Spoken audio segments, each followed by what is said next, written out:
Alright, so Mojo here is a 1978 Chevy Monza. The people that had it before me had a little turbo V6 in it. Never see. I personally never saw it run or anything like that. I just know that that's what they had in there. But plans for this, we're gonna put what is that? Okay. Anyway, the plans for this, we're gonna put the LS in there. LS project. Uh, like who doesn't do that? You know what I mean? But anyway, these Monzas are not extremely heavy vehicles. Um, they're about 2,700 pounds. Me in it, that's 2,900. They like 27 with a V8 in it, or 26 something. Um, at a point, I'm gonna probably see if I can cut some weight. As much as I might lose weight, lose weight off of the car. One of the things that I intend to use is a 4L80E transmission, and those fucking things are probably 70, 80 pounds, close to 100 pounds heavier than than a regular transmission. I mean, of course, I would save some weight by using a Power Glide or a 200 or even a 700. Damn near anything but a 4L80E because that motherfucker is heavy as hell. But anyway, one of the first things I'm gonna do is I'm gonna jump up under here and I might get some footage under here because um, it wasn't a well researched thing or nothing like that.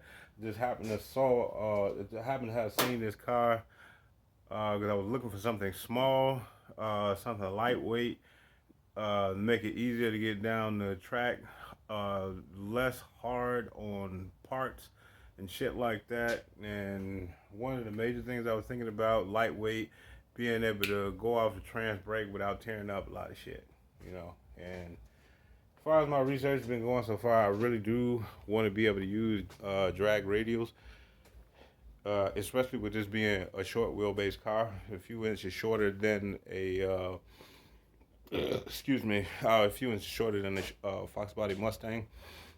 So I know a lot of people, especially old racers, be like, yeah, things get a little squirrely and shit like that. But at the end of the day, I've seen a lot of short wheelbase cars running in the eights. Um, Maybe eventually we get it to the eights or some shit like that.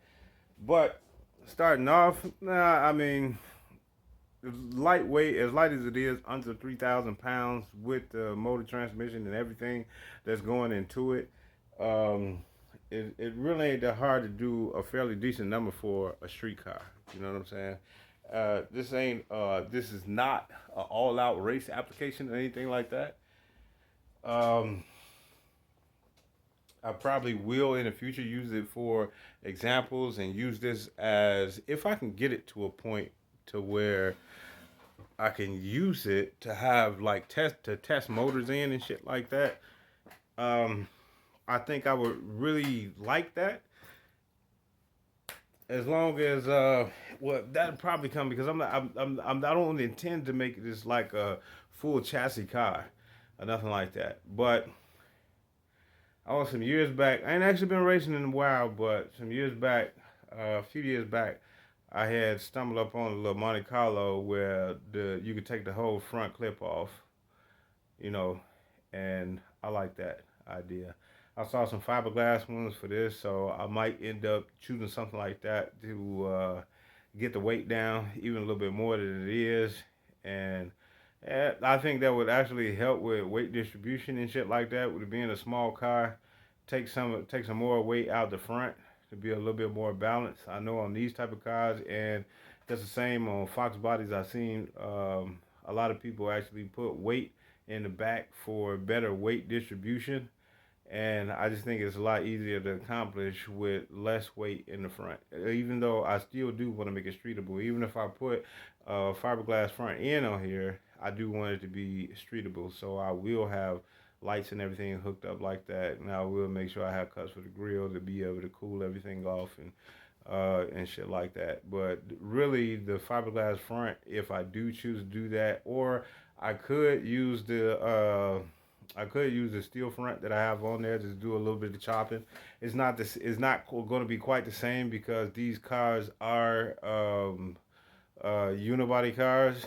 So I don't know how much I can get away with cutting because even like the fenders is like on some normal shit. Most other body styles, um, you're not overly concerned about the inner fender wells, but these are actually like support, like it supports the frame, and that's kind of fucked up thing about it because it's stopping me. I think well, I'd say it's at the very least limiting me from being able to put the size wheels that I want on here. Because I was kind of thinking that it'd be some pretty fly shit because I'd never seen one of these with 20 or better wheels on there. Um, I'm thinking that maybe the best I'd be able to get away with is actually a 20-inch rim. And I might be able to squeeze that on there. Just like right now, the thing has got 14s on it. You know, that's a 14-inch rim on the back. And of course, same on the front. Smaller tire on the front than on the back. Shit, honestly, if I could keep these four lugs on here and it actually be useful, I probably would. But I don't imagine that it actually is because with these, uh, the STM Blazer up to like 2000, early 2000s, they have interchangeability. You know, but you can take the rear end out of early 2000s Blazer or S10, and the motherfucker already have a posi in. You can get that at the junkyard for fairly cheap. I think that might be a worthwhile option because it's 8.5 rear end. I think I think I might be able to push that up to like 800 horsepower or something like that. Anything past that, it's probably gonna be would make more sense to put like a 4.9 inch in it because you can put bigger axles in it, more splines and shit like that. And I do I do want to at least at least sometime down the line I want to be able to leave hard on the trans brake and fucking go crazy. You know what I'm saying? The most it'll take is straight the fuck out of there. You know what I'm saying? That's the type of shit that I really want to do. So I don't know what's gonna make the most sense. I'm gonna run over the numbers, do the math and shit like that. If I can get away with the 8.5 GM rear end, you know what I'm saying? With 9 times out of 10, I just run a posi, not a spool or nothing like that. But it don't really fucking matter to me because I mean I could run a spool. It ain't like I'm gonna drive this shit every day or nothing like that. Who the fuck cares? But and especially with it being so lightweight, you know, turning corners, that motherfucker ain't gonna do nothing but skip, you know, get that, and that's about it. It probably, I'm pretty sure it won't be enough to tear nothing up, especially being decently under 3,000 pounds. But like I say, I'm gonna see what I can do with this unibody shit. I don't think as much. I don't think as much punching I could do. It ain't a whole lot of punching or cutting that I could do to be able to put the wheels on here that I really want to. Um, I mean, shit. If we have to just go with a smaller setup, we'll do that. You know. But I mean, I got a vision that I ain't really explained all of it yet. What I really want to do with it, but I tell you one thing because I aesthetically. Yeah, it'd be fly as a motherfucker to me if we can put if we can put some at least 20s on there. You know what I'm saying? Or 22-inch rims.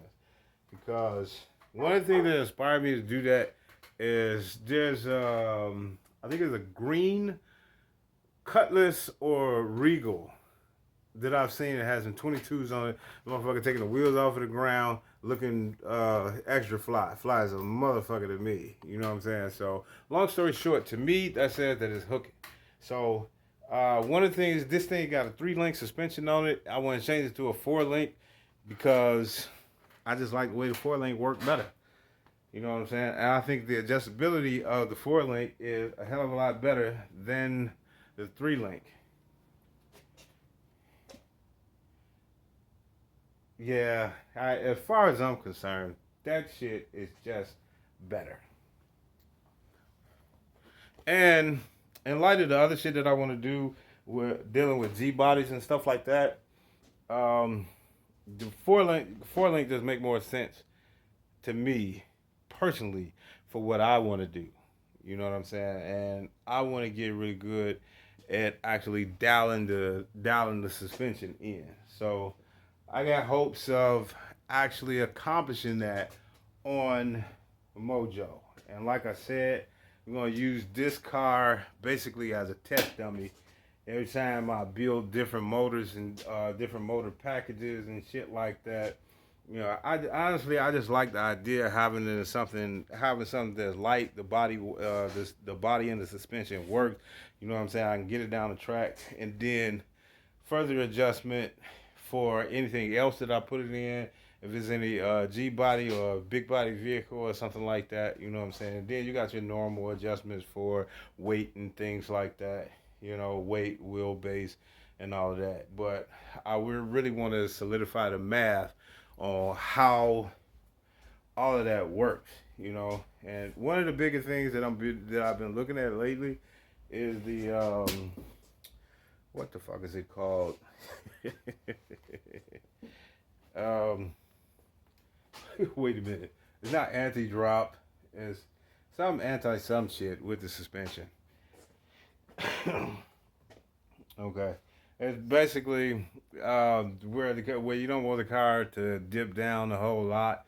You know what I'm saying? You basically want to something like push and pull or lift and pull at the same time. You know what I'm saying? But not overly lift where you control it, where you ain't wheeling down the track, or super stupid and shit like that. Because honestly, I don't think it'll take a whole bunch to get this car, especially with the weight and the wheelbase, to be doing wheelies and shit like that. So I think it's a good platform to learn on.